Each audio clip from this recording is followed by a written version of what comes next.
introduce you to the next moderator, old friend Chandraveer Mitra.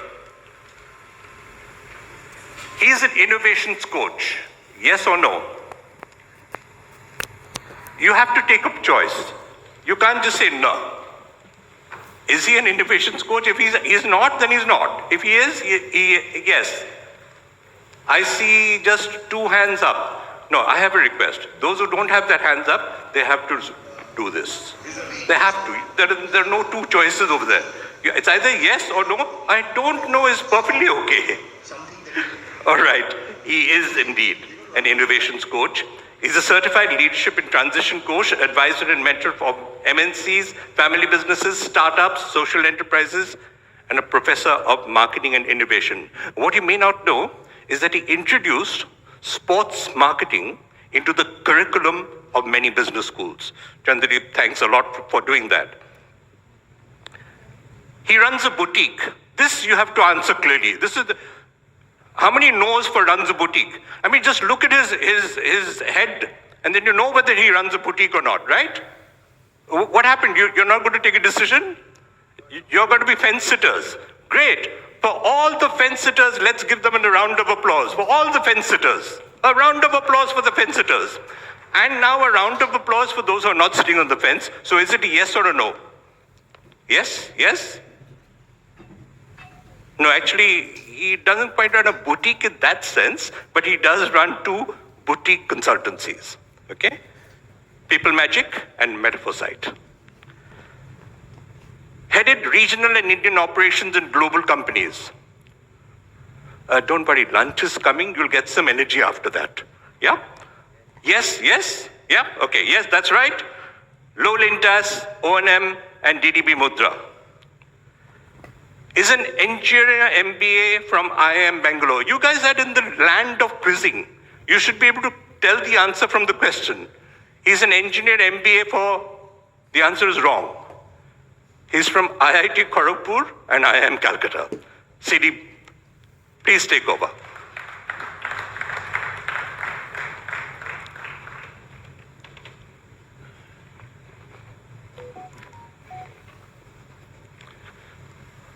Thank you, Shumit. I like it when Shumit calls me a friend because Shumit knows this as well as I do. He was part of a team that gave me my first job straight out of IIM Calcutta at Lintas. And I consider him my guru, and I have extremely fond memories of being closely associated over many, many years. We both now live in Kolkata, don't meet as often, and I promise I'll meet him. And he makes fun of me because I don't, but I'll take him up on that. Okay. Since we're talking of memories, the last session by Mr. Mukul Chaudhary, he mentioned Super Soccer, and the question came from Mahesh. Mahesh, you'd be happy to know that at that point of time, I think it was 1993, I was in Lintas. We handled Super Soccer, and PSV Eindhoven had come, and we ran the campaign, and it was a huge success. I was part of that. I made many, many fond trips to Jamshedpur, and I fondly remember. I think my exposure to, I've been a bit of a sports person in my school, college days, but sports marketing in the sense, I think that journey began then. I've been in and out, and it was, I think, 2009 that a chance occurrence led me to start teaching sports marketing, which I continue doing across multiple business schools.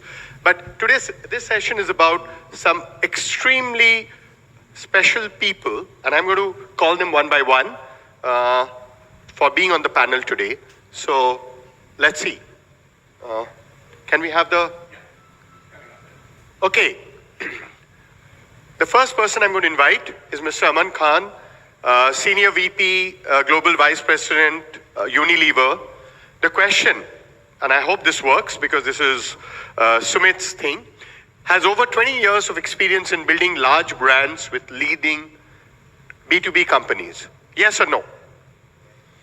I see I see more yeses than nos and a lot of undecideds.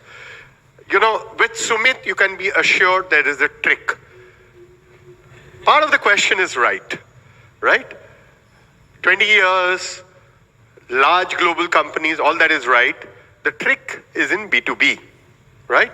So, FMCG is his forte. He's led large multiple category teams across Europe, Middle East, and Asia. I honestly don't know which part of the world he is in, but I think all over the place because I had a con call and I was not very sure which part of the world he was speaking from. Okay, the next question. Sorry, oops. I did that again. Okay, he's a global vice president of Brew, and I think he picked up Brew because he's one of the sponsors. And yeah, you're saying no because you saw the answer which had unfortunately crept up a little too fast.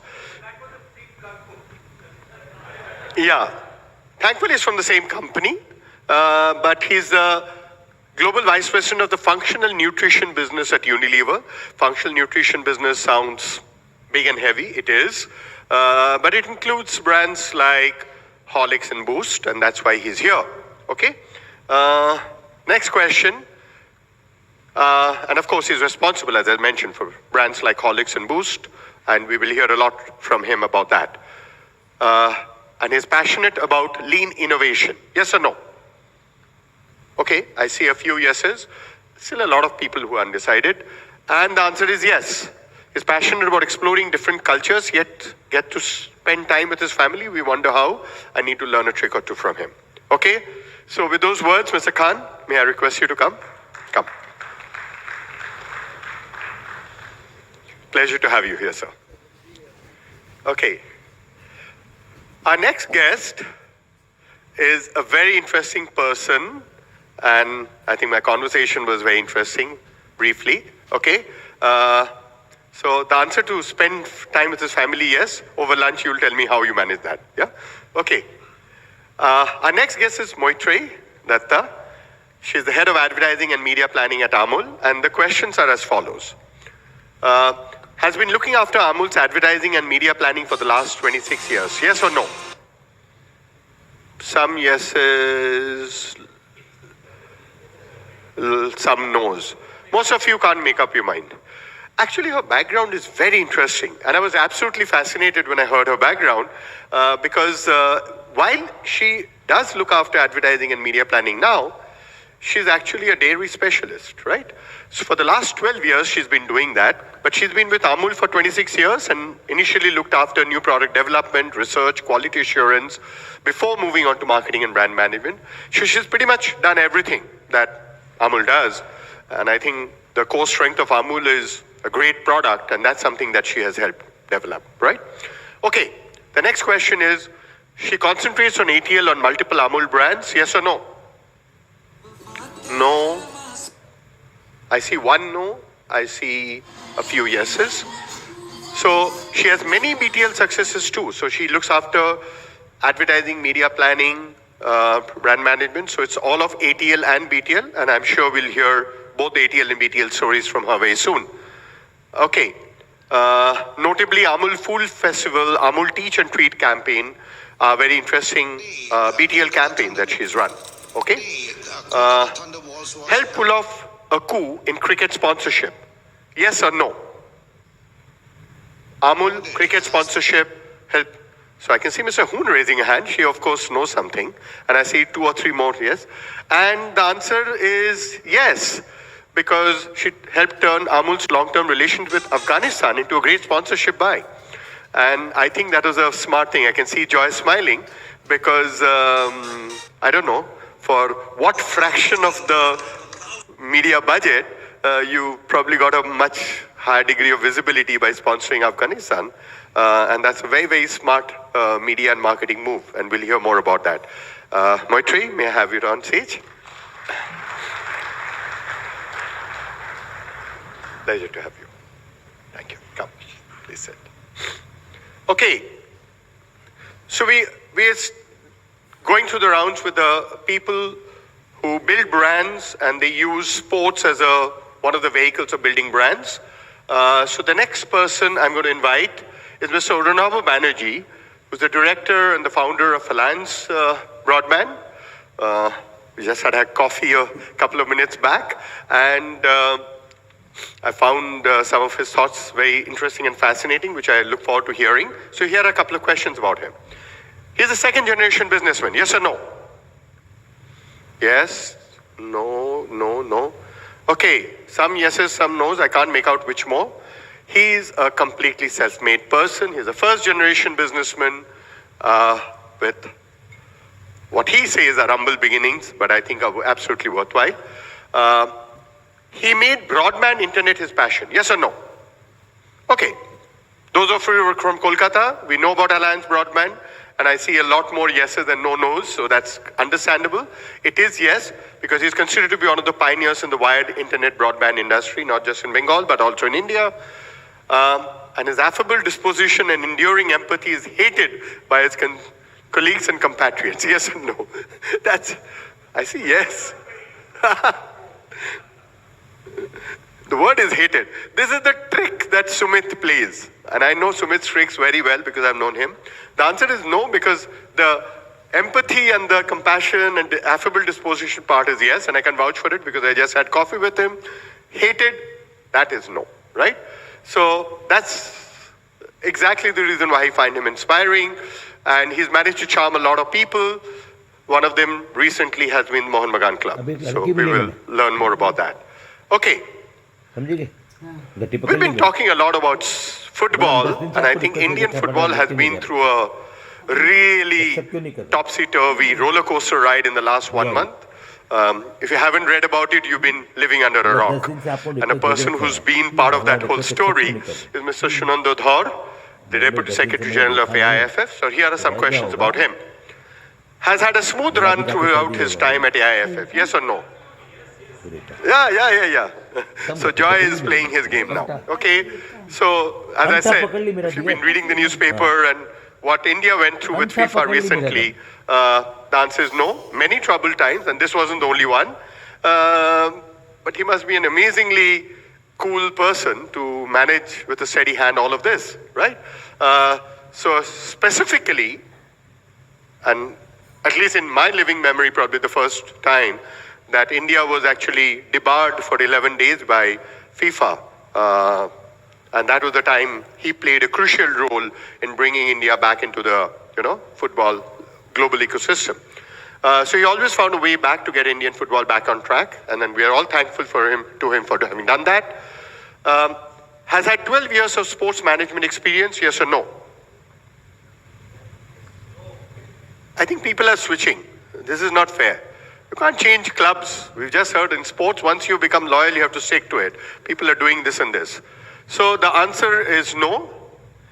Let his youthful looks not deceive you. He actually has experience of 25 years.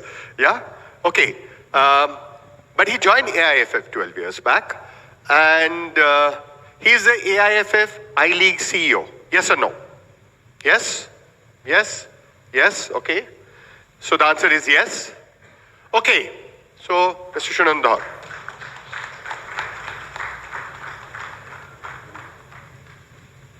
Pleasure to have you, sir. Come.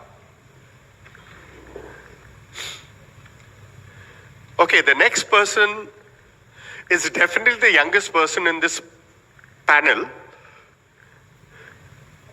I might take a bet that he might be the youngest person in this room, but I don't know. We'll find out about that. His name is Sumit Patodia, and he's the team director of Kolkata Thunderbolts, right? So I think one of the questions is that why are old people running a young people's game? Well, there's a young person who's running a young team, a very young team, which is just 1 year old, and a very successful team at that, and that's Sumit. So here's some questions about him. Okay. Found a relationship between puja committees and volleyball, yes or no? Yes? Okay. So one of the hands I see going up is probably his father. So the answer is yes. So 48 puja committees from 23 districts took part in the Thunderbolts Cup. So this is very interesting. So apart from organizing a team, they are also doing what is called grassroots level development, which is the right way to go. We'll hear more about that, hopefully. He has been educated in USA, UK, and Gujarat. Yes or no? Okay. Again, I see some yeses, and the answer is correct. He's a double major in finance and economics from Emory University, Atlanta, semester at London School of Economics. After which,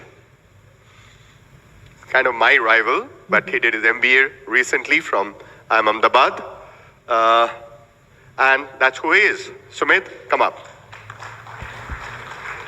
Pleasure to have you. Okay.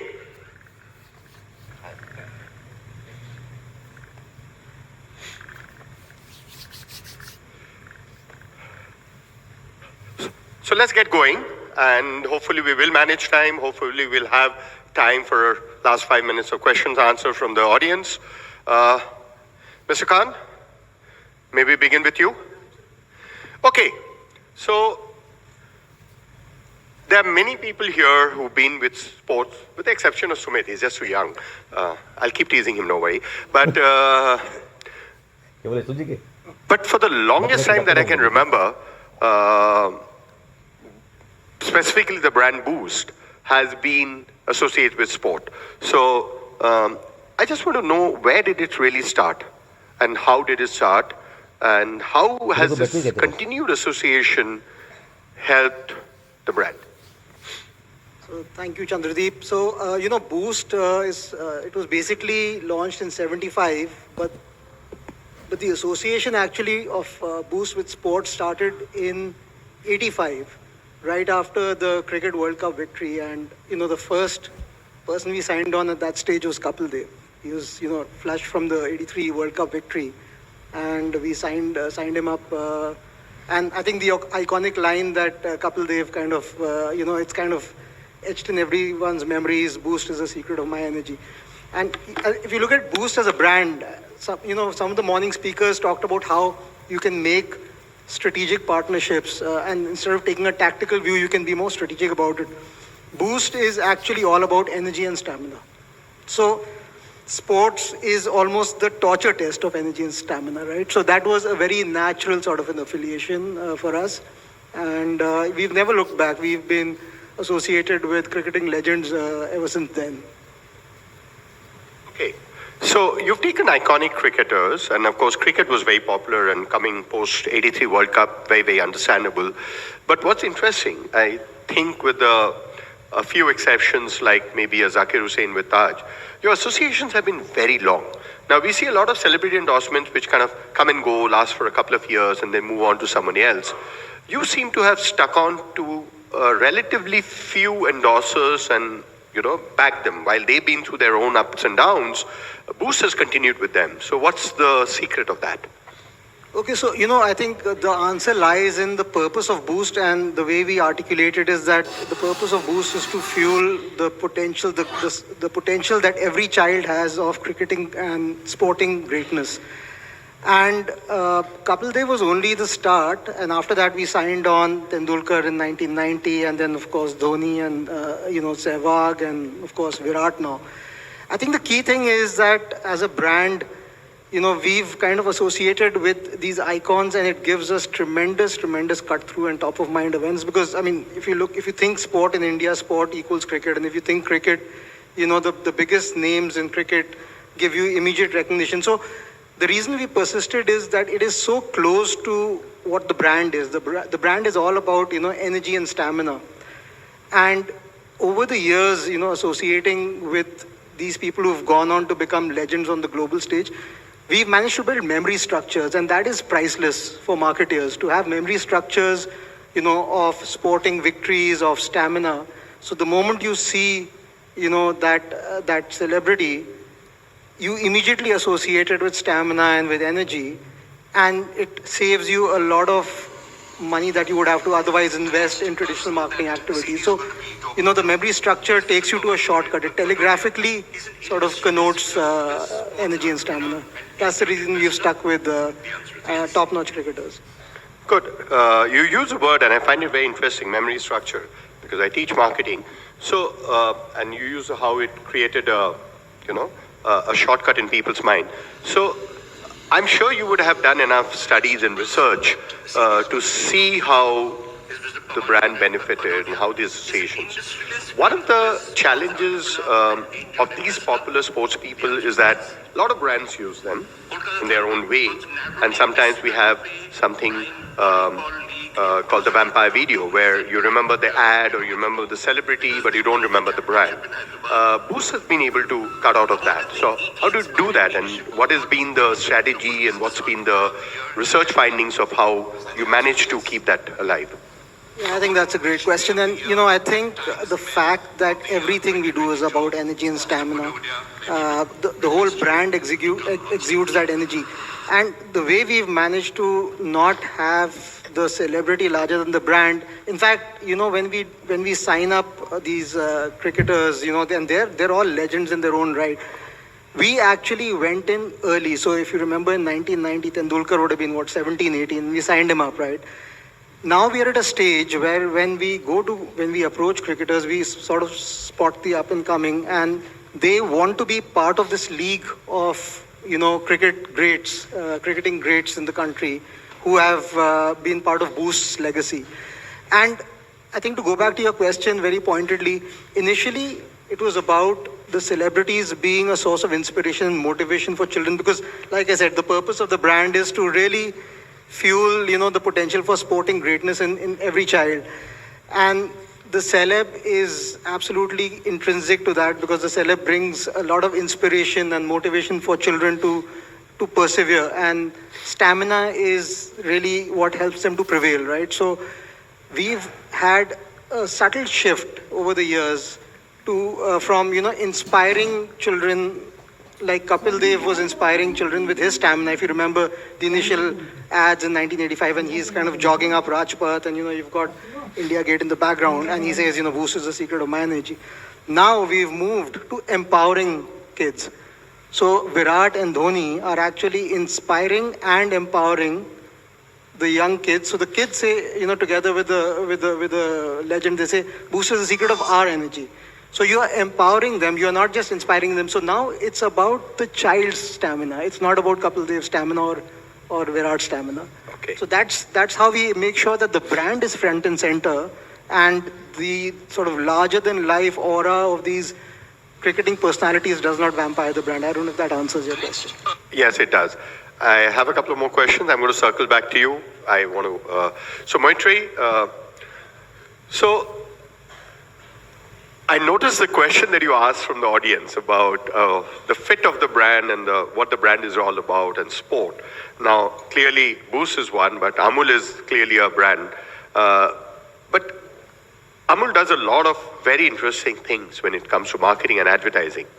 What has been its approach towards sport, and how do you, and especially since you manage the media budgets, how do you decide whether it's a sponsorship, whether it's celebrity, whether it's one particular team or a tournament? I mean, we talked about Afghanistan.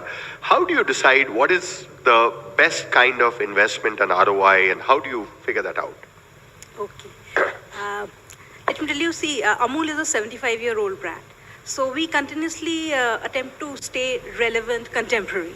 And sports provide us a seamless fit into that. So firstly, because Amul milk products, it's all about health, nutrition, energy, fitness, etc. And we say milk is the original energy drink. So Aman will excuse me for that. But so sports is a seamless fit over there. And secondly, if you see Amul, we say Amul is the taste of India. It's a national brand. So the kind of nationalism and the pride connected with the sport. So we say Amul is the taste of India. We say Amul Doodh Pita Hai India, or Amul Doodh Bhalobashe Bangla. So the regionalism or the nationalism, the connect that we get, this again is a good fit for us. And then more importantly, the youth connect, because we are continuously trying to connect with our consumers. So youth is one segment which is a lot of detached from the conventional TV audience or the conventional media. So sports gives us a short way to communicate with this target audience. So that way sports and Amul finds a very good fit. Coming to what all we have been doing and the innovativeness in those areas, I would like to mention a couple of things. Asia Cup, of course, you have all been watching Asia Cup nowadays, and people who have been doing that would hardly miss Amul and our integration in that. So a lot of on-ground presence we have in those live events. So that's one thing we do. But it's not only cricket. Cricket, of course, since I've started with that, IPL, we have been since we have been sponsors of Extra Innings, and we have been doing TV advertising. But then sponsorship gives us a top-up effect. So it gives us the kind of visibility, it amplifies our associations, the brand visibility, the brand association. So for example, we have been the beverage partners for a few of the IPL teams now. And as part of that, we are having Amul Cool. Amul Cool is our brand of beverage. So Amul Cool branded VZ coolers, Amul Cool branded freezers will be in the dugout areas. The players would be consuming Amul Cool, and those are an experience that it gives. We are also selling, because we have a network of our 80 branch offices across India. So we are also have the opportunity to sell our Amul ice cream, Amul Cool among the audience, and audience can actually, experience the brand. That is one. Apart from cricket, we have been pioneering a lot of other sports associations like Indian Olympic Association. So we have been the official sponsor of Indian contingent to the Olympic Games, Asian Games, Commonwealth Games, and that is since 2012. In fact, that was the first time they started it. In fact, when we approached them, they did not have a structure in place. So we were the ones who went and asked them for a deal for that. So we started that. And since then, we believe in continuity and consistency of our associations and the communications that we do. So we have been doing it since then. Then ISL. So since ISL started in 2015, we have been sponsors for continuous 3 to 4 years. And we instituted a match award called the Amul Fittest Player of the League match. So that was an award we instituted, and it gave us very good mileage. Apart from that, you would remember when the first Formula One event started in India, it was 2011. So we came up as one of the team sponsors over there. So the Sauber team we associated with, and that created a huge media buzz, and a lot of PR activations were there around that activations. Apart from that, we do a lot of extensive TV advertising, of course, in all kind of sports, like be it wrestling or kabaddi or the Wimbledon, international sports. Yes, we have been part of the international sporting events. Like you mentioned, we sponsored the Afghanistan team. It was the 2019 World Cup when we sponsored the Afghanistan team. Earlier also we have sponsored Netherlands team. We sponsored in 2017, we sponsored the New Zealand team. So it gives us a chance to be a part of these leading events in the international sports circle. And it gives us a good brand mileage. And through all these associations that we do, the brand remains fresh and young and connected. Okay, so what I'm hearing you, and this is very interesting, is the fact that you take multiple sports, you do multiple things, a combination of both ATL and BTL. You talked about vesiculars, you talked about selling in the stadium, and you talked about the fact that in certain cases you do advertising, in some cases you do sponsorship, and then again, when it's an Indian contingent, then it's the India team, but when it's cricket, maybe the price doesn't work out, you take Afghanistan or Netherlands. So I can sense, and I remember in our conversation we had over the phone, you mentioned that, milk is a business which has very thin margin. Therefore, you need to be extremely cost effective in your brand building. So could you tell us a little bit, how do you manage? You do so many things, and yet you manage with a very thin margin. So how do you manage that? Okay, of course, Amul is a cooperative of 36 lakh farmers. So it's a company which is owned by the farmers, and being a cooperative, yes, we spend less than 1% in our advertising as compared to the other, our competitors who would enjoy budgets of say 10 to 12% or more than that. So yes, we do have to manage our budgets, and it is through these innovations we continuously look for innovative ways to partner the sports association, whatever we take in. So for example, be it if it's a Cafe Rio breakfast show that we associate with, there would be branded mugs on the table, there'd be on-ground brandings, all those things help us. And you mentioned the IPL, the cool sponsorship. You remember there was one event when Johnny Bairstow, he hit a sixer, and it broke the our Amul glass fridge door, and that created a huge buzz and a lot of PR experience, PR media buzz was created. So the PR was 100 times the cost of the vesicular, or 1,000 times. Or... Much more than that, yes. So wonderful. That was one thing, yes. So very interesting. I heard from Mr. Khan. And I think this is really about sport, which is about your, taking the idea of energy into resilience and about stamina. And sport is also about innovation. It's about constantly reinventing. And I think how Amul has been looking at sport is entirely about that. In the earlier session, we heard about sport being about tribalism and about having that local connect. So, Smriti, I'm going to come to you, Mr. Banerjee, sorry. I'm going to come to you. And you are the recent entrant into a brand that has looked at, and of course you've picked up one of the most iconic clubs in the country, which is Mohun Bagan, and partnered with them.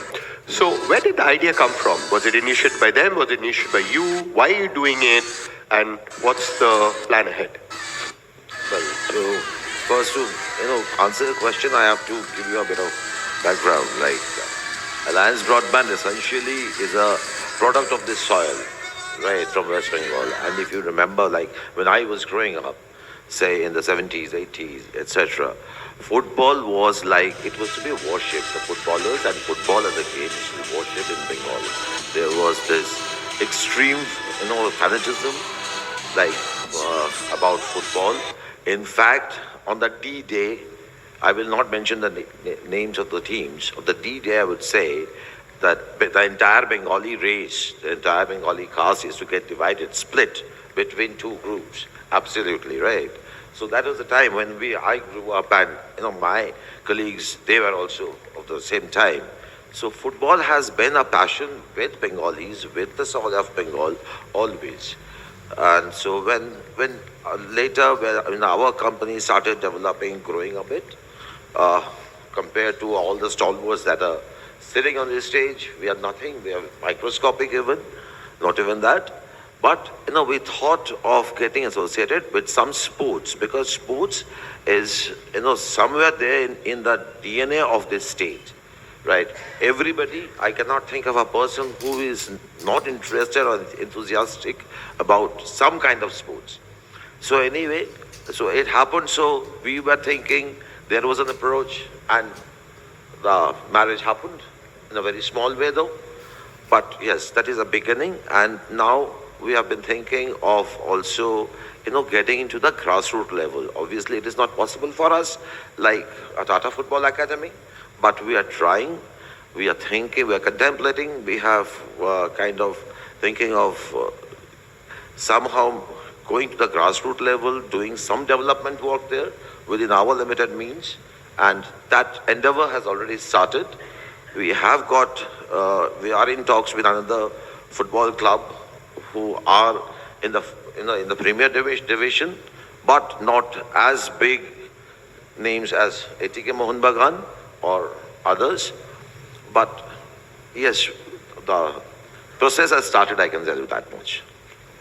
Thank you so much. So what is interesting is that while you've just started, it's been what, less than a year that your association with Mohun Bagan? A few months maybe? Just a few months. Wonderful. Season. That you've already started thinking ahead and developing grassroots. And I think we heard in the earlier sessions, both the Tata Group and Mr. Karmakas, the fact that, the government in India is doing its bit, but corporates need to do a lot more in developing, talent from the grassroots. Yes. It's encouraging to hear that. Fine, thank you so much. But the thing is that yes, like like there are lot many sports. There are very good talent of international standards, who can be nurtured and brought up to that level. But there is a serious dearth of resources, funds, etc. Under looking after them, nurturing them, nourishing them, right? So yes, that idea is there. Okay. But it will take us some time, as we are a very small enterprise. We are just still growing. In fact, our industry is also in a growing stage. It is not reached kind of the threshold where it can become very big. Okay. It is growing. So we are trying our best. Okay. That ideas are there. So nurturing both the industry as well as sport. That sounds great. So I think I heard about stamina, I heard about innovation, I heard about nurturing. Since we just talked about football, and this being a BCCI, we started with the companies and brands, but we have to finally come to the sport and the people who run sports federations and clubs. So Mr. Dhar, over to you. I know you've been patiently waiting. You've had I can see you're smiling, but I can imagine what you would have been through in the last 1 month or more. Tell us your perspective about, a bit about sport, but more specifically about football in India, and what is the AIFF doing? Because I know you've been through that recent roller coaster ride, but what's the way ahead in terms of, and what do you expect from corporates and brands? Because we are in we are in a business summit. Yeah, thanks. Firstly, last 3-4 months has not been the easiest. Let me put it that way in my life, in my 25 plus years of sports career. But it's been a challenge, and when I look back to it, obviously we learned a lot. The turnaround period of 11 days of getting suspended and getting the suspension lifted. The best thing was the team effort, and one of the first things which FIFA pointed out, that similar incidents in other countries, there are different forces pulling in different directions, but the uniqueness about India as far as FIFA is concerned, that everyone was focused on getting back on track. And I think that was the reason why we got it lifted within 11 days. So that's fantastic. That's for the first thing. As far as AIFF is concerned, and as far as football in India is concerned, I think we are in a space which is very different from any other sporting disciplines in India. Because if you look at any sports, it is mostly at they are played at the state level. There's no club culture apart from football. Yes, we have the franchisee leagues, which are owned by corporates, but it's for a small duration. Nothing against them. They're doing fantastic work in promoting the sport.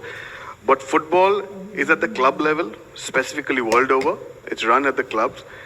And the football calendar goes on for 9 to 9.5 months in a year. So it's a long calendar, and you need to have end of the day you need to have the money to run that for long. That's the difference between football. And another thing which differentiates football is, I guess, every other sports discipline other than cricket. We are out here in India trying to get that the commercials. We are trying to compete against cricket, because cricket takes about 85% of the commercial money. The rest 15% we all jump into it. That's one way of it. But out here we are also competing against the EPL, the La Ligas, the Bundesligas. They are kind of cannibalizing Indian football. So that's also a challenge at a different level. But one thing which All India Football Federation in the last 5 or 6 years have done, and I think that is the way forward, and as Mr. Banerjee has also said, that we have to concentrate on the grassroots and the youth development. There's no two way about that. We need to produce talents, and that talent in 5, 10, 15 years can grow up and represent the bigger clubs. We talk about ISL, we talk about I-League, but the future of Indian football lies at the grassroots. And hopefully we'll have brands like Amul and Boost supporting us that, because that's their core area as well.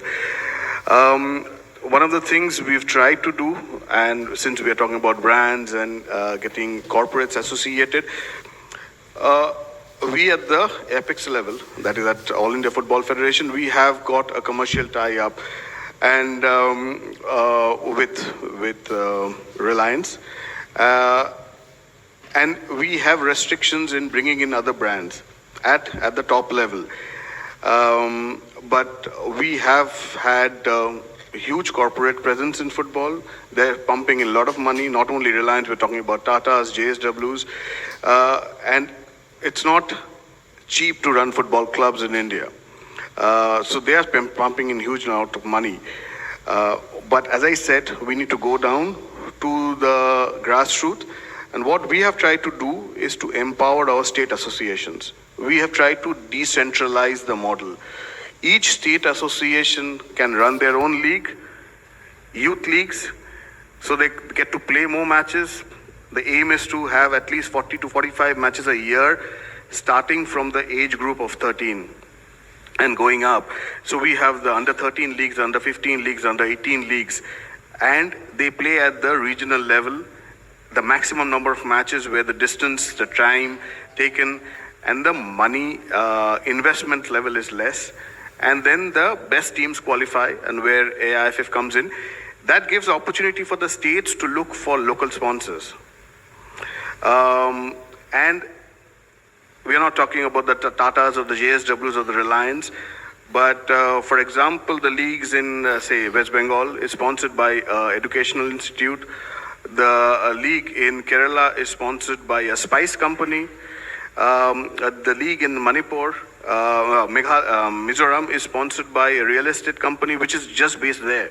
Goa league is sponsored by an outdoor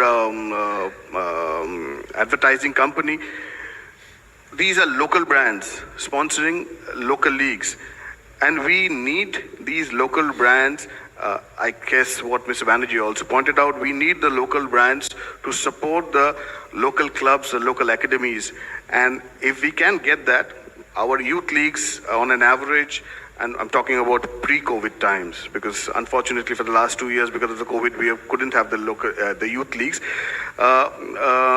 We've had on an average 80 to 100 teams playing in each age category across India. The country of size, this number can go up. It can go up to 300 clubs also, academies across the country, length and breadth. That's what the target is. More clubs, more kids, more matches for each kid. We understand that 13 is an age by when in a developed country, football-wise developed country, we know whether you have the talent to make it or not. So we have to go down further. We have started a concept called Baby League. Baby League is for under 6 to under 12. And we have gone beyond the state association and said anyone can become an operator as long as he fulfills some basic criteria. So if tomorrow Mr. Banerjee wants to be an operator, he can. Organize baby leagues. It's 3 versus 3, 4 versus 4, 5 versus 5. Can be played on the streets, can be played on a basketball court, anywhere. Just some basic criteria to be fulfilled. So anybody can be part of that.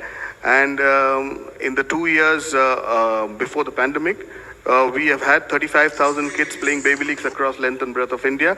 Maximum numbers from Bengal, but that's natural because the love of the game is such.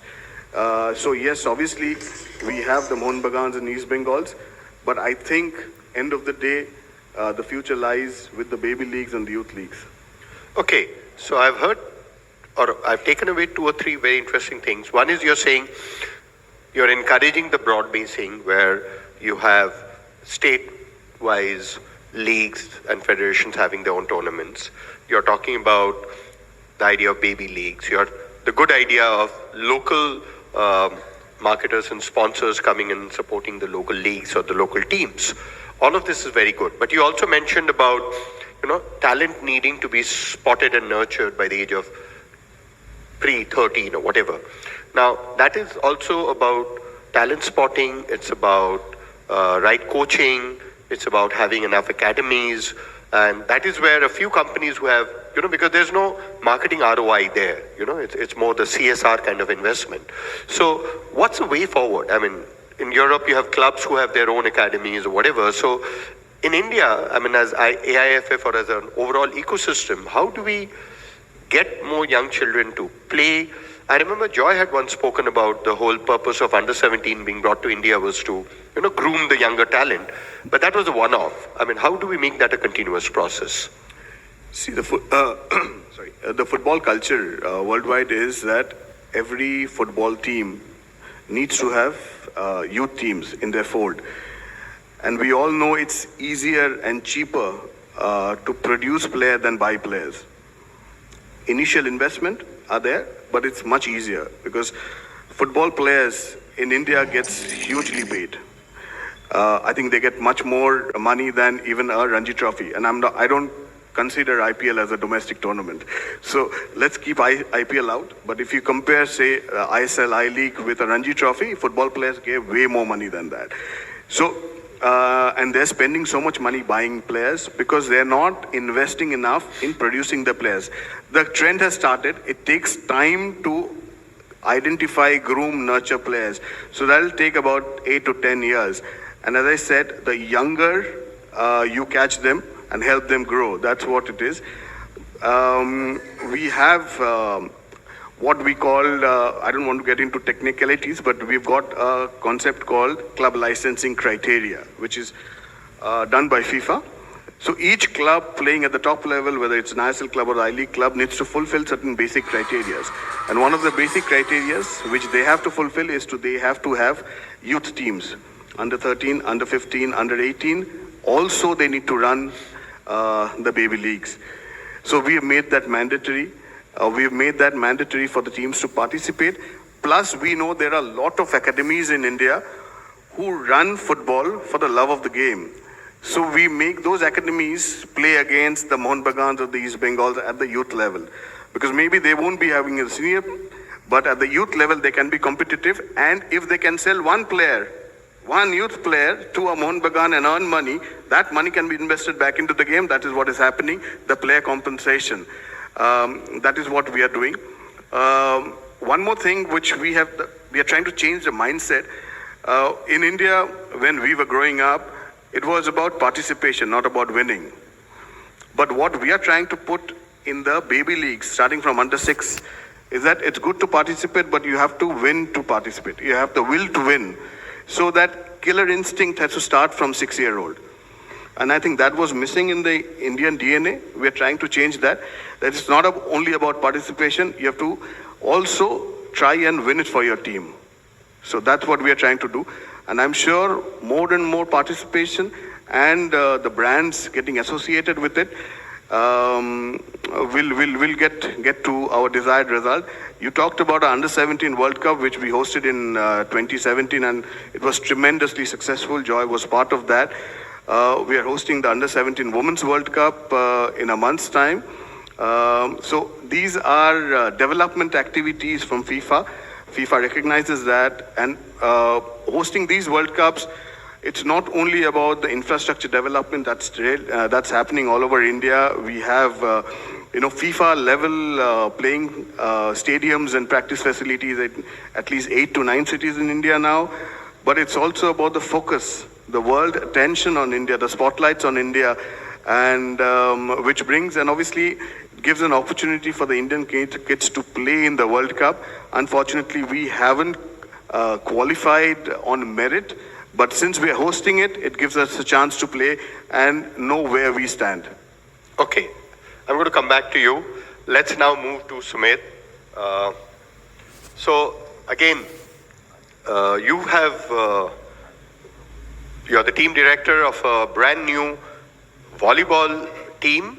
So quickly, why volleyball? How did you think of, you're doing it as a business, right? So where did the whole idea of taking volleyball to the next level, owning a team, and also the grassroots development that comes along with it? What's been the plan? You can take, yeah, okay. So how did it start and what's the way forward? Thank you, sir. So, yes, I think what you were saying earlier, I probably might be the youngest person in this room. So I am very, very honored and very humbled to be a part of this room and, get an opportunity to learn from everybody over here. Coming back to your question, I'll speak about volleyball as a business, about owning a franchisee, and also about what grassroots programs are we taking part in. So, like Mr. Dhar was just talking about how 85 to 88% of the marketing spends, even if you put the broadcasting rights aside, end up going to cricket. I was just going through some reports recently, and if you look at 2019, the last non-COVID year, around 9,500 crores was spent on marketing in India on sports. And like sir rightly said, 88% went to cricket. But now if you think about any other sport that can actually have a lot of value for the sponsors, for the brands like Amul and like Horlicks and Boost. And thank you to Amul, because I had a lot of Amul cool drinks during PVL season 1 because they were one of the sponsors. So thank you very much for that. But my point being, the way the production of a volleyball match can happen on TV, it is great value for the sponsors.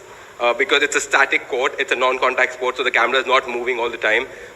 You've got, with the help of digitization and the new techniques, you've got the digital prints that you can put in. And also, unlike a specific example being football, it's not 90 minutes of continuous play time for us, but it's like more like basketball, where there is, there's timeouts, there's strategic timeouts, and there's stops and plays and stuff like that.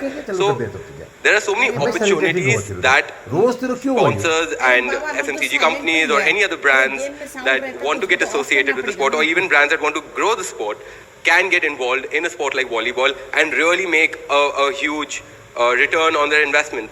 So coming back to what we were earlier discussing about, that how brands, I think Mr. Khan or Ms. Datta actually pointed this out, that how even being on a small budget can end up giving you a very high return on your investment if you go the alternate sport route. So that's about the business of volleyball perspective that I have. Okay, so what I'm hearing you say is that cricket takes a lion's share, but it's obviously already highly priced. So you're saying newer sports, volleyball being one, there could be others, are the potential where you could invest more and on a smaller base get a better return. What you also mentioned is that volleyball is in some senses better suited for enjoying watching on TV and also for advertising, getting more seconds per hour of mileage. Am I right?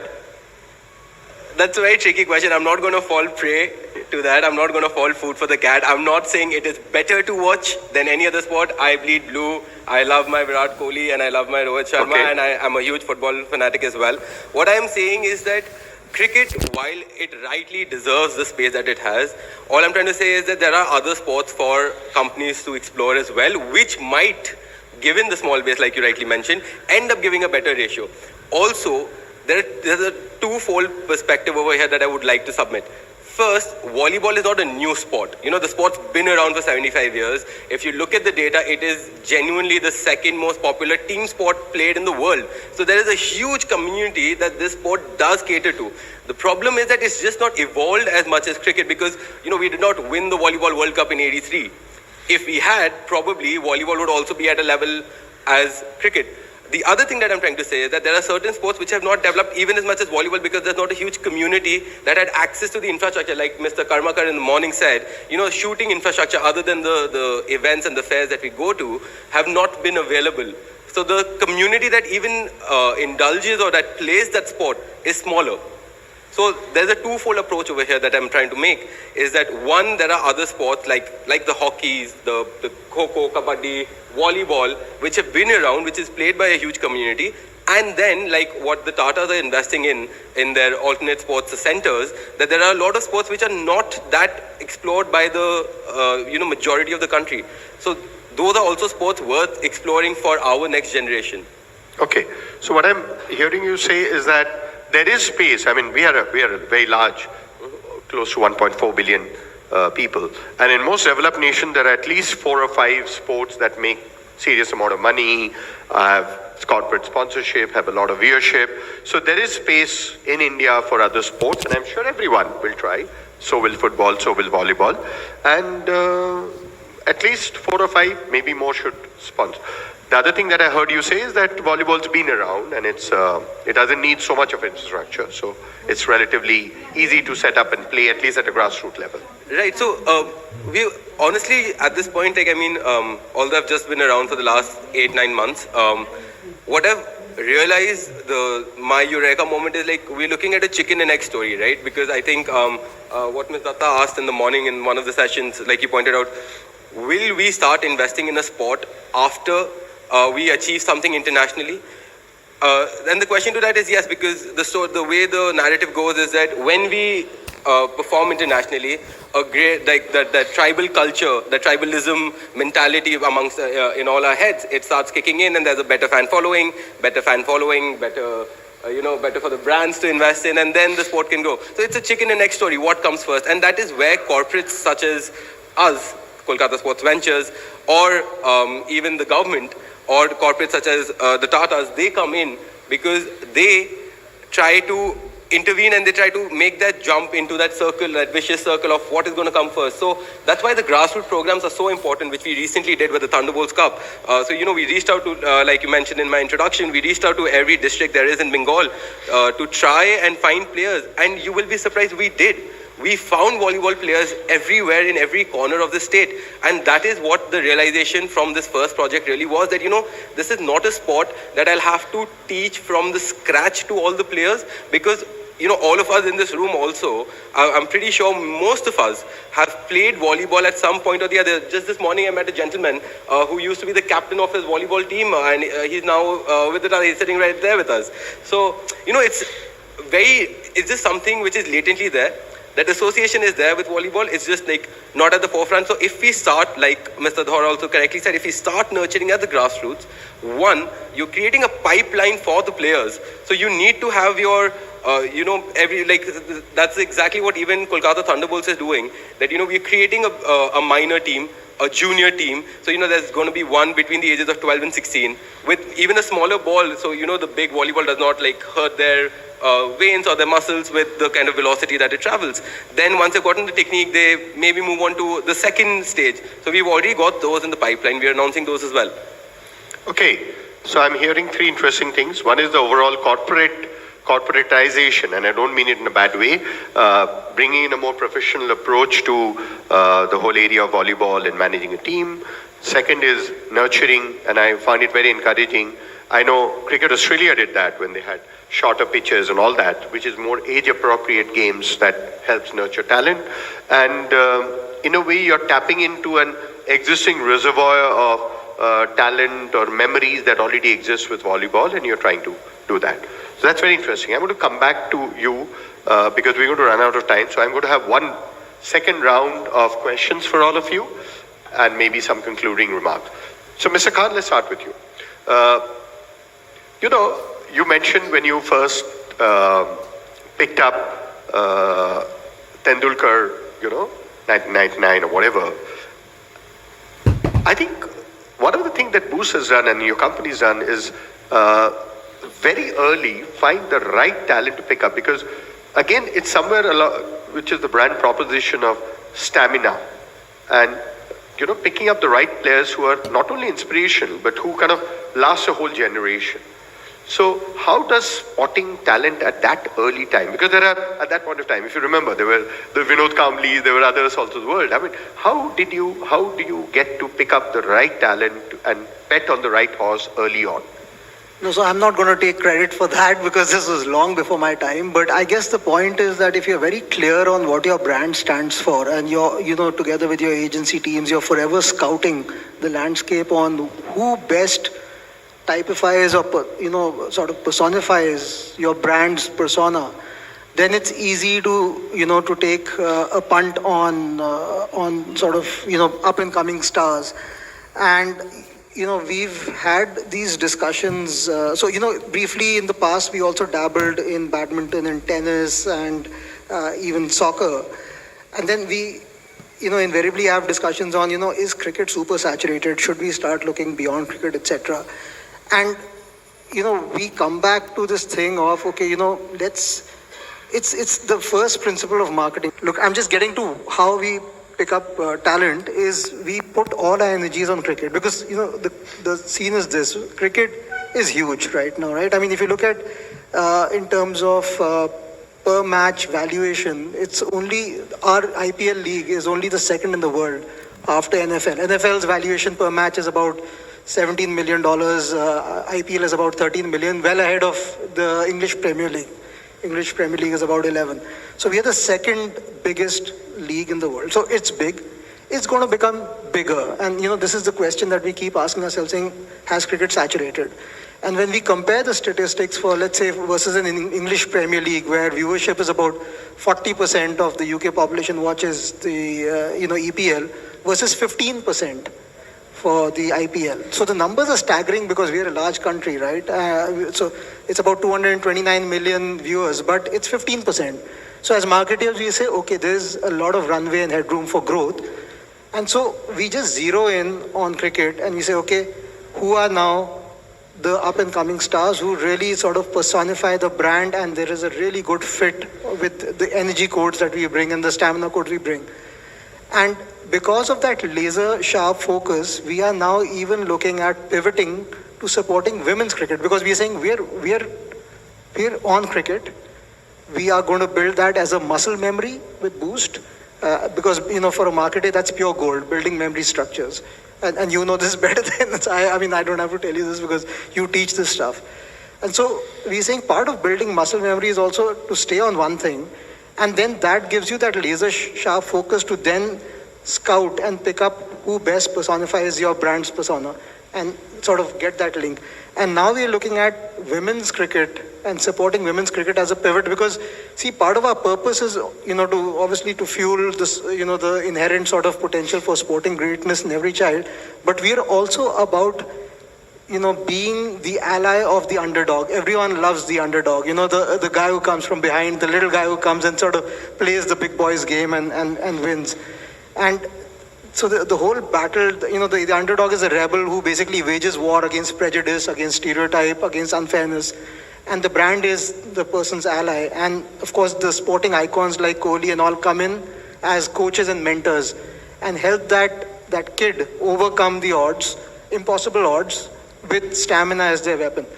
So we've touched upon this as the key thing, and we've actually now looked at, the girl cricketer as the ultimate underdog. Because imagine, first an underdog and then a girl cricketer who is really, really personifying an underdog.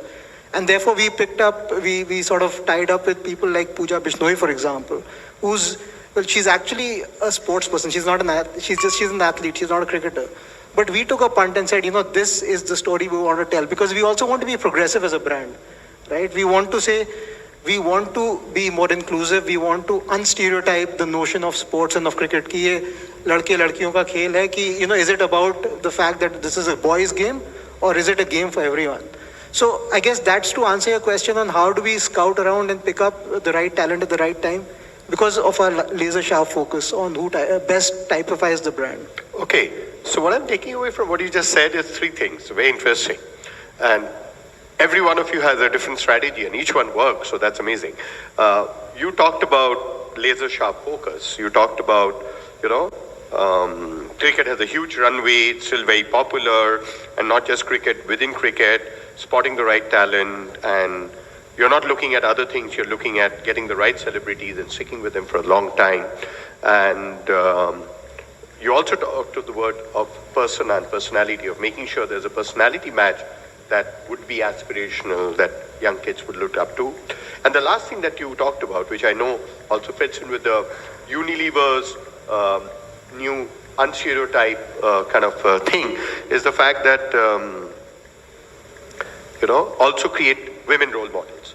Now, is it also connected with, and at a base level, have you noticed that more families are encouraging girl children to not only play sport and also give them more nutritional drinks? So has that audience base also become more broad based and women are coming more and more into the field? And is that supporting your Yes, shift? absolutely. And I think brands, as that have the stature and scale of Boost and Horlicks, they have a role to actually drive that with affirmative action. So, you pick up a trend, which may be, a cultural trend, and you amplify it. You give it the voice and the platform of the brand.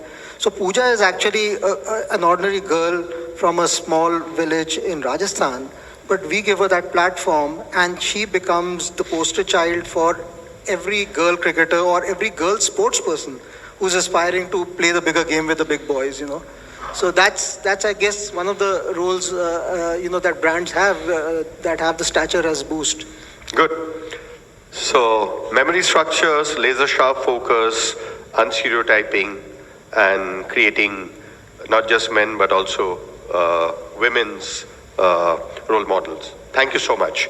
Moitri, now coming to you. Going back to the earlier question, a lot of the innovation that you do, it's a mixing up of ATL, BTL, different sports, sometimes sponsorship, sometimes advertising.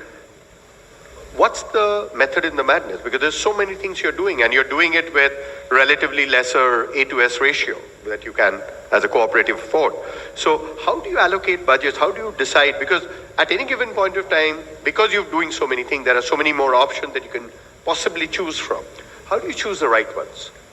Okay, see, when it comes to measuring the ROI, actually what we actually measure is the value of our consumer connect that we achieve. Okay. So be it on ground or be it on air, that is one thing that we measure. So while we do subscribe to a lot of research data, syndicated research, YGS, etc., which tells us that as per YGS, we got a 10x ROI on our IPL sponsorship, and which is huge actually. But we largely rely on our ground level feedback. So we continuously interact with our consumers through our network of sales officers, our dealers, etc. And we keep getting ground level feedback. And also we do active social media listening, and which helps us to gauge the consumer sentiments and evolve and decide and evaluate and move ahead accordingly. So that is one thing we do. Coming to the celebrity endorsement, etc. So, you know our Amul topical campaign and Amul Girl. So, Amul Girl is our celebrity, and whatever associations we do, Amul Girl is the person who will announce our associations in a very witty and very different way, and people love her. So I believe she has become a 56-year-old young girl. Yes, we started it in 1966, and she's been there ever since. So, and she's been there with all the celebrities. So whether it's Hardik Pandya doing a great innings, or whether it's Neeraj Chopra or it's Mary Kom winning a medal, so Amul Girl will be there with the celebrity, and the celebrities love to be with her, so they will invariably tweet and they will acknowledge it, so that also gives us a great mileage. Okay, so one thing, of course, it's not only sport, you take every topical activity, but I think your social media presence is amazing. But what I also hear you say, and that's very interesting, is that you not only have like third-party syndicated research where you talked about 10x ROI, is your on-ground, your salespeople, your distribution, your retailers' feedback, and equally importantly, something that is very, very cutting edge, social media listening. So I'm really amazed that, cooperative based brand is so absolutely ahead of times and cutting edge in terms of really getting the pulse of people and almost always getting it right. So wonderful. Thank you. Okay. So tell us two quick things. What's been the quick feedback after you got associated with Mohan Bagan? And how are you going to take this association forward? How are you going to give value to Mohan Bagan? And how are you going to get value back from your association with ATK Mohan Bagan? The initial reaction was okay, like to get associated with such a big brand as ATK Mohan Bagan in the Indian sports world. It is good. It is like, it was where people were happy, like our associates were happy. And the only thing that we can look forward to is this can prolong and our brand can be more popular nationally, because though we are there in almost 23 states all over India, but again, because we started our business from Calcutta, West Bengal, so the kind of, like the knowledge that people have over here about our brand, it lacks in different areas of India. So we are just building up that brand, and just being associated with Mohan Bagan, I think it's like, it's great for us. We are going to take a lot of things, means we are going to get a good value for that. The rest, the reciprocal, I don't know, really cannot say, because it's too big a brand. But yes, it's just a beginning. But as we started this year, this season, but what we have already started feeling that we have to take it to the grassroots level, nurture talents, and maybe do something good to this nation, to this society. That is kind of the way we are looking at it now. So when it's about grassroots, what are the specific plans that you have in mind? Well, as Mr. Thor was mentioning about this baby league, about which I was really not aware of. So maybe we can look at that because... Good. I can foresee a lunch conversation between the two of you. Very good. Yes, we can look at that because there is a lot of potential. Yes. It is fun to be with real babies, absolute, innocent children. And if we can do something, something fruitful, maybe to a handful of children, Yeah. then we can be doing some kind of difference, can bring in some kind of difference to the nation as well as to the lives of those children. Okay. Thank you. Thank you. So, Mr. Thar, I have two very specific questions for you. Now, you talked in the earlier session about decentralizing and every state running its own thing. You talked about baby leagues or whatever. But a few days from now, we're going to have the women's under-17 team. So what is AIFF's plans for women's football in India? And what's the way forward? Firstly, what Mr. Banerjee said, I think my trip back to Calcutta is worthwhile now. At least I've got one new person to partner me in the baby league, so that's good to hear. I hope by the end of the day we'll have more such partners. Yes, our focus has been now on women's football because I truly believe that we've got a chance of qualifying on merit, that is, for the World Cup faster as a women's team than a men's team. The men's team is ranked 104, the women's team is ranked 58 in the world. So we've got more chance of making it to the top through the women's team. But we have not done enough for the development of the women's football in India, which we have realized now. Obviously, part of the thing was introduction of the Indian Women's League, which is just 4 years old now. We're trying to make that a bigger brand. We've introduced the Under-17 League, the first youth league for women. Hopefully, in the years to come, we'll be doing the Under-15 and Under-13. There was discussion regarding the role of the government and the Khelo India. The Under-17 League we are doing in association with Khelo India. So the government has been very supportive. The Women's World Cup is part of the overall plan because we want to bring the spotlight, the focus back on women's football, and that was what we reached out to FIFA for. And we are thankful that FIFA gave us that opportunity. Few things have happened because of the limited success that whatever small time success that we've had with the Indian Women's League. Few of the players have got recognized. Already we have 3 Indian players who are playing in Europe, which has never happened in men's football. One girl already played, Manisha Kalyan, a girl from one of the villages of Maharashtra, recently played in the Women's Champions League in Europe, and 2 girls have signed very recently. They'll be playing also in Europe. So that's fantastic. More and more exposure that they get in Europe, playing with in these professional clubs, and getting to play those 7, 8, 9 months in a year, I'm sure will make them a better player, and they'll be the role model for the young girl who kicks the ball for the first time and will have their picture and photo in their bedroom saying that one day I want to go to Europe maybe and play and hopefully come back and represent the country and make the country proud. So yes, we are focusing, and as far as the baby league is concerned, at that age group, 6, 7, 8, 9, that's a mixed team event. So a team of say a 4v4 can have 2 boys and 2 girls playing at that age group. That's fine. So we are promoting that also. We are promoting the operators slight financially if they have an all girls youth baby league. So we're trying to get more girls involved. As I said, the first year we had 35,000 players registered for the baby league. The percentage of girls in that first year was 7%, We try to focus a little more. The next year, the percentage has gone up to 13. So there is a improvement there. Our aim is in next 3-4 years that number should go up to 30%. So that's what we are aiming for. Wonderful.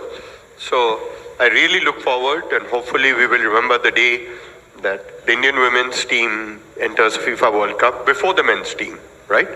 And there's no reason it shouldn't happen, because in almost every other sport where Indian women are doing equally good, actually better, right? My last question to you. Football still is kind of geographically, there are pockets, Kerala, Goa, Bengal, Northeast, etc. So what are the plans for broad-basing it?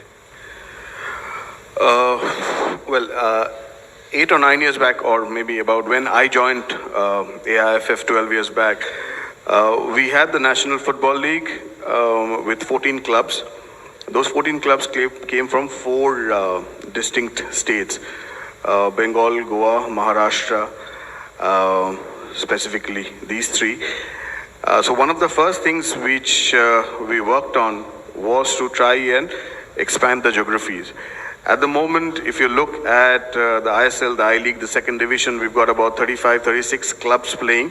These 36 clubs come from about 18 or 19 states.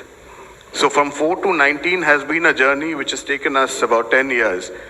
But then again, we've got about 36 member associations, that is our state associations.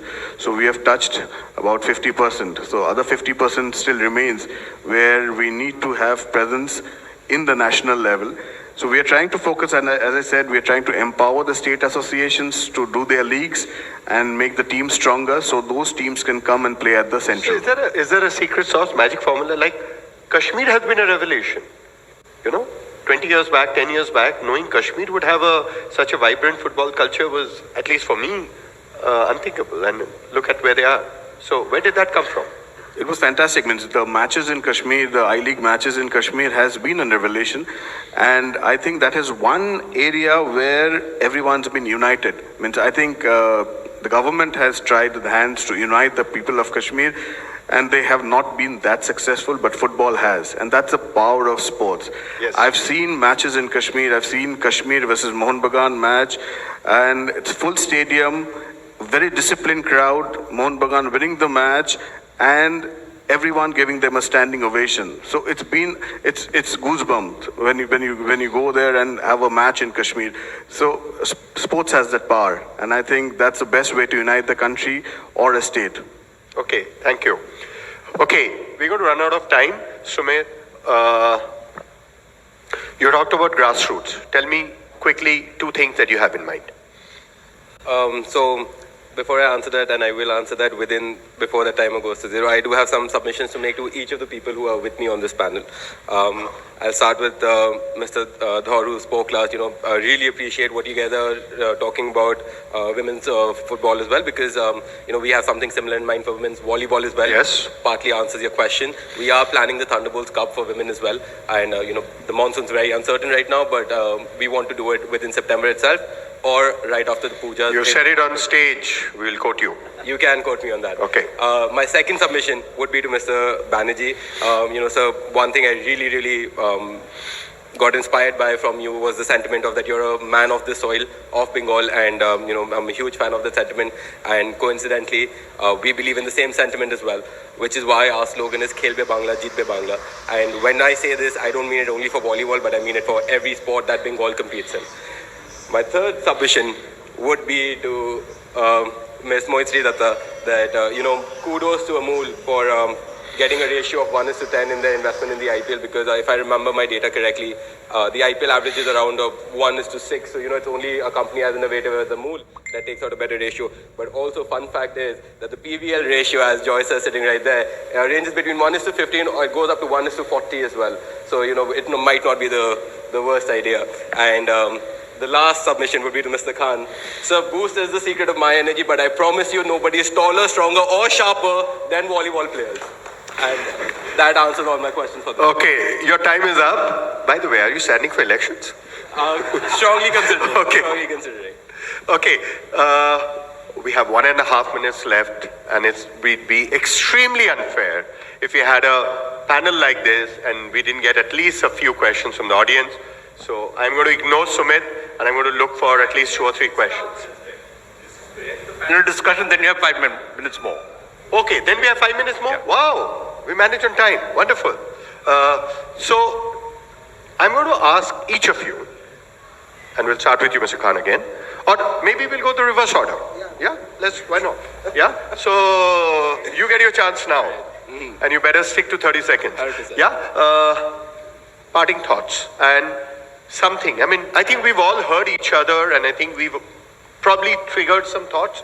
So if there anything that has triggered a thought or a parting idea or something that you kind of intend doing vis-a-vis Indian sport, or a message to all the people here, here's your chance. Go ahead. So my parting thought is only one, that for the last 8 months I've been talking about how we need to grow the ecosystem of any sport for the sport to develop.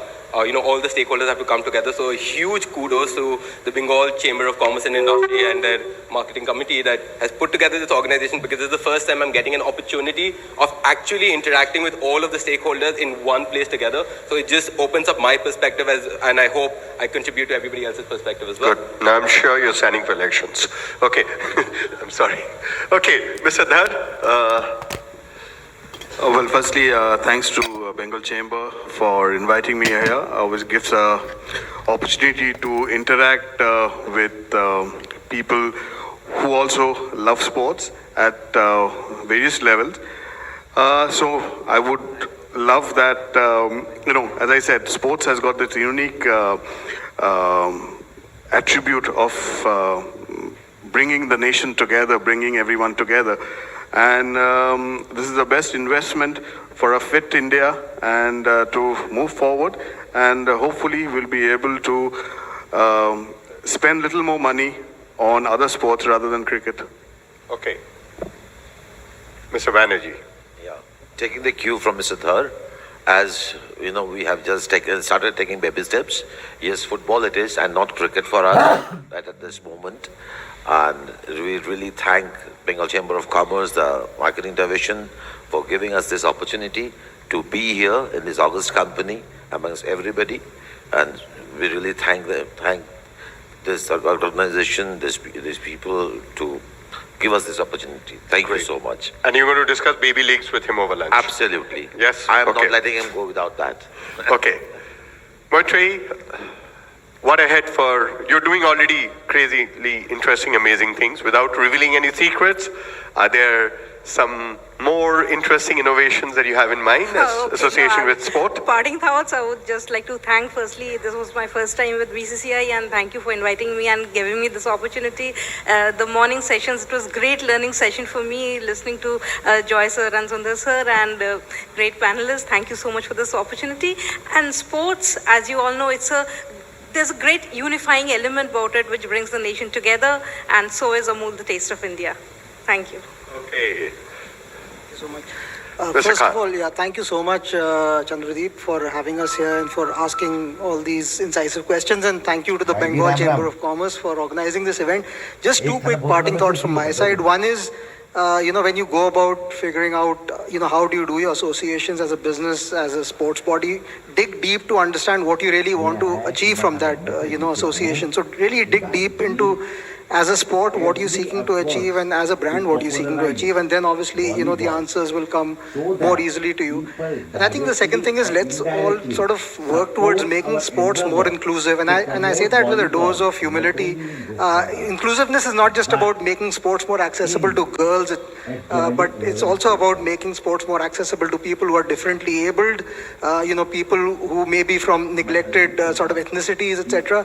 Because, like Mr. Dhar said, that sport has this great power to unite. And of course, Mr. Datta also said that. And I was getting goosebumps when you talked about the standing ovation that the one Bagan team got in Kashmir. So I think it has the power to unite. So that's my last message, which is that let's make sport more inclusive. Thank you so much. Okay, thank you. So we heard earlier about sports, about rivalry and tribalism. But as I think all of you said, sports can make a world a better place. And I think while as marketers and as federations, you have to do what you have to do to make sports more popular, somewhere deep down you know that it is something that helps society and helps our country, helps the world. Thank you so much. This was a wonderful panel. I couldn't have asked for a better one. I hope we have time for about 3 or 4 more questions from the audience. So, yeah. So can somebody get a mic there, please?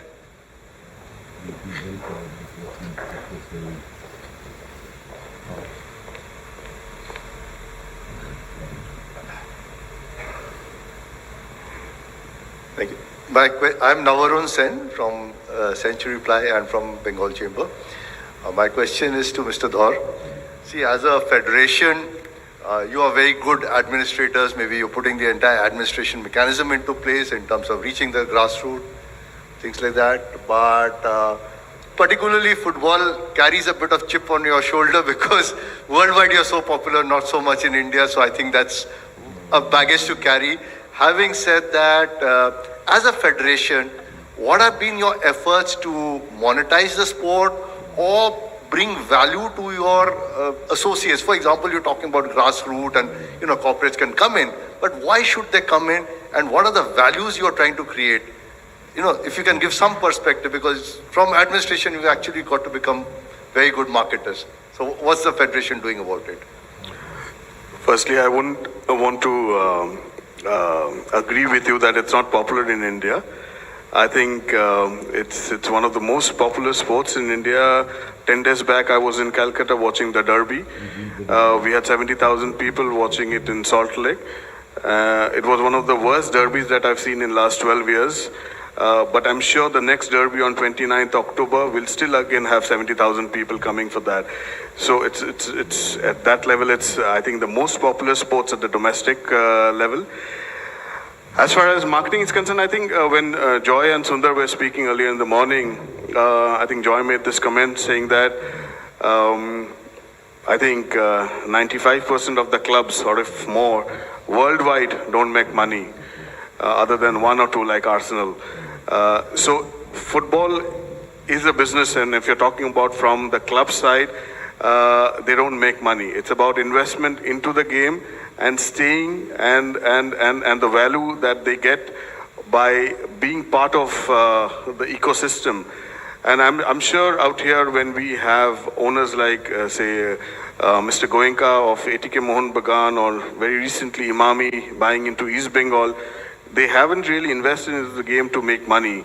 They have invested because of the legacy, to be part of the legacy clubs like Mohun Bagan in East Bengal, or a club like JSW, company like JSW who have invested in Bangalore FC. Mukul was here talking about Tatas. It's not about money, it's about being part of the ecosystem and trying to help the game move forward. And I think that is what important. If you're looking to get ROIs from the investors into the game, I think we have to wait for a while.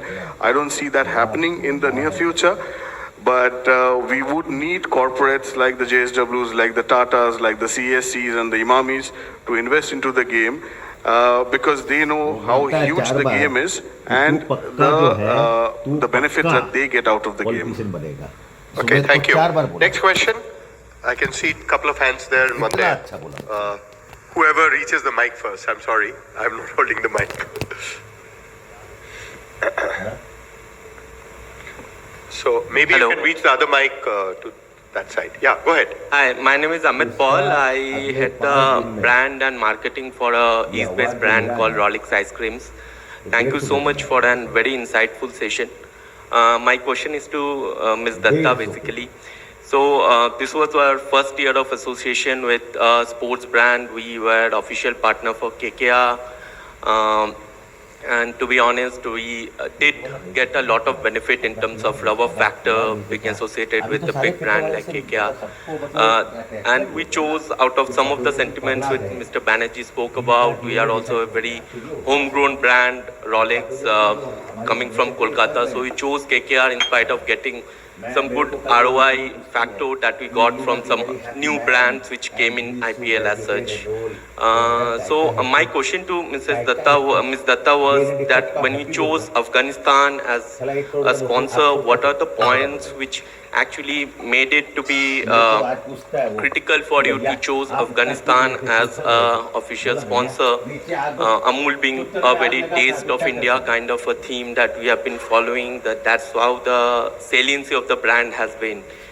So we chose the ROI, as I understand, as compared to from where the brand has been coming from. So that was the question. If it would really help me in terms of understanding, in terms of a long-term association with something which has been coming from East. Well, that's an interesting question. Thank you so much for that. And see, that was Taste of India going international. Okay, so we wanted to be part of these international sporting events, and that's why we chose to do it. And as for your question on whether you should go on with the sponsorships that you have embarked on currently, see, one thing that we do in our advertising is continuity is a very key factor. So consistency and continuity, along with the context and consumers. These are the 4 C's of effective communication that we practice. We always believe in the strategic sponsorships. So rather than tactical, we also go for tactical, like you said, but we also believe more on the strategic partnerships, which pays well for us.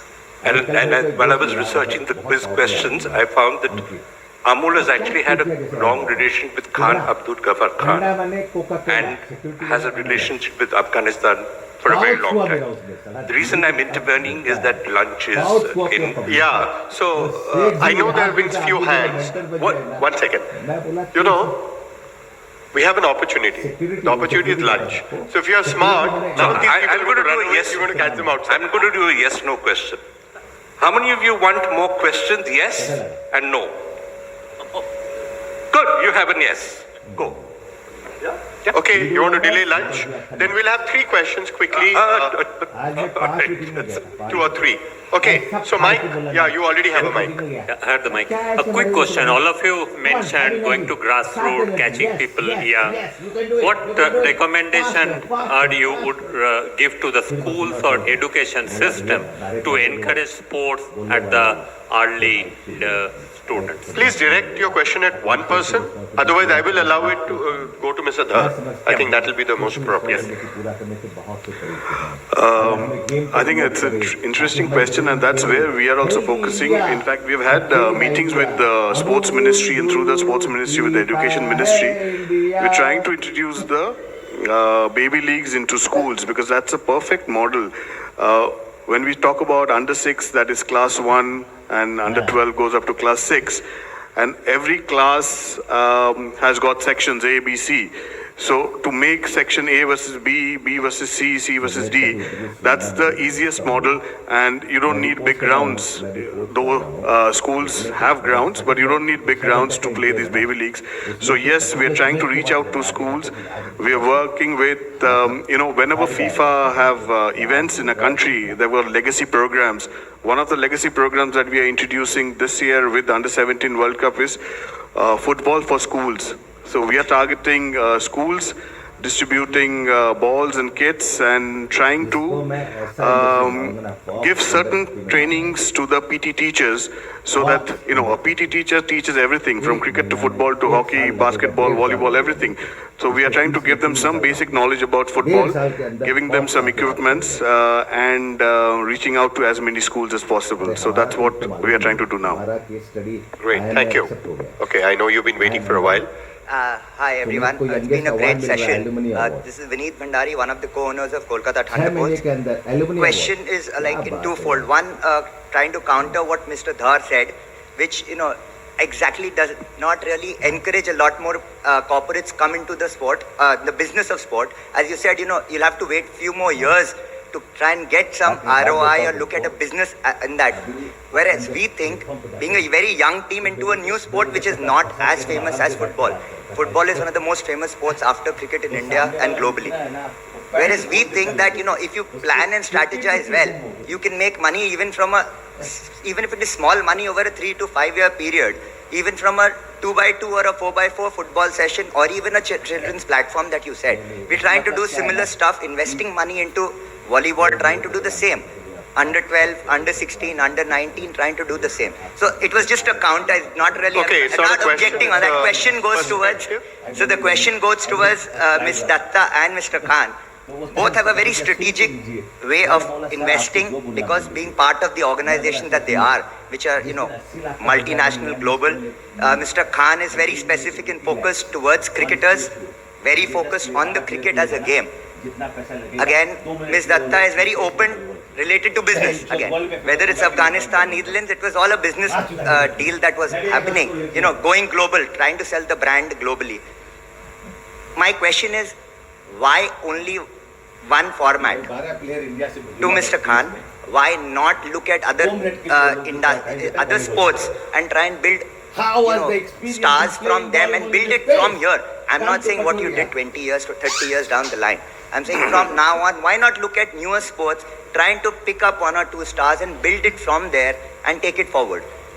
Well, that's a fair question, and thank you for that. And I touched upon this. We did briefly dabble with tennis coaching. We had a Play the Pros program on badminton in the badminton league.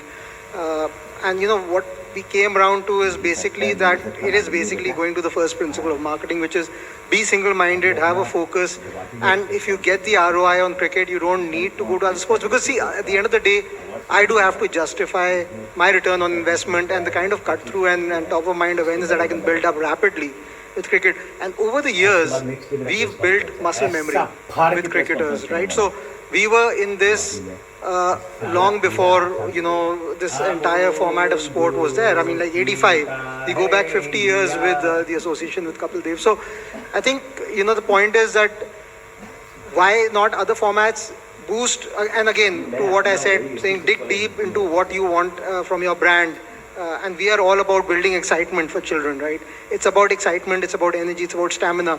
And I think the format, the T20 format or the one-day format does a better job at building excitement, but we don't restrict ourselves to those. So we are open to partnering on other formats, and we do that. And which is why when we go through the celebs route, it is completely agnostic of format. And now we are pivoting to even women's IPL, saying, if we are going to tell an unstereotyped story, that's the best place to tell the unstereotyped story. So, we are enabling the girl to play a bigger game, which is why she says, game ladkiyon ka nahi hota hai, ladke ladkiyon ka, game stamina ka hota hai. That's why we basically are a bit choiceful in what we look at in terms of sport. I hope that answers your question. Wonderful. Yes, it won't take too much of your time more. No, see, that's it. In fact, I've discovered... we have an opportunity for interaction over lunch. Yeah. I've discovered there is 45 minutes that I can give you for questions. There's 45 minutes, sir, over lunch. The panelists will all be there, and you can ask them the question. And if it's still a burning question, when you come back at 2:30, I will still allow you the question. Right? Because I am very keen that you come back in time, in 45 minutes. So I'm going to invite Mr. Siddhartha Roy to come and do the honors. Mr. Siddhartha Roy is the CEO of Response India and the mentor to the marketing committee to do the honors. While that comes in, let me also tell you that when you come back at 2:30, there's a Kaun Banega Crorepati game. You can become a crorepati. It's called Idea Cricket. And if you come at 2:30, we'll show you how to play Idea Cricket to become a crorepati. Is that a good deal? Nice prize money? Okay? All right, good. Siddhartha, to Mr. Aman Khan. Oh, I see. Is that right? I'm so sorry. Just go ahead.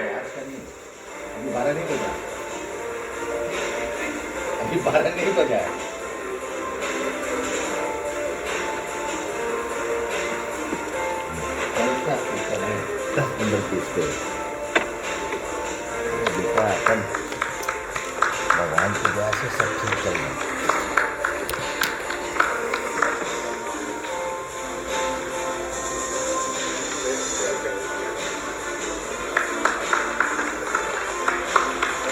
Public ठीक है, teacher तालियां मारे। बोला sir अगर आप हाथ के ही कुछ नहीं करते चाय का पैसे देता सारे पैसे बच जाते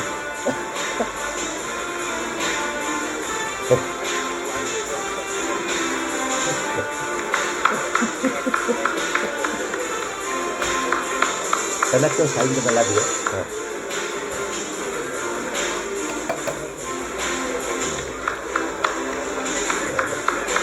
चिंटू कभी तेरे को भेजता है लोड करके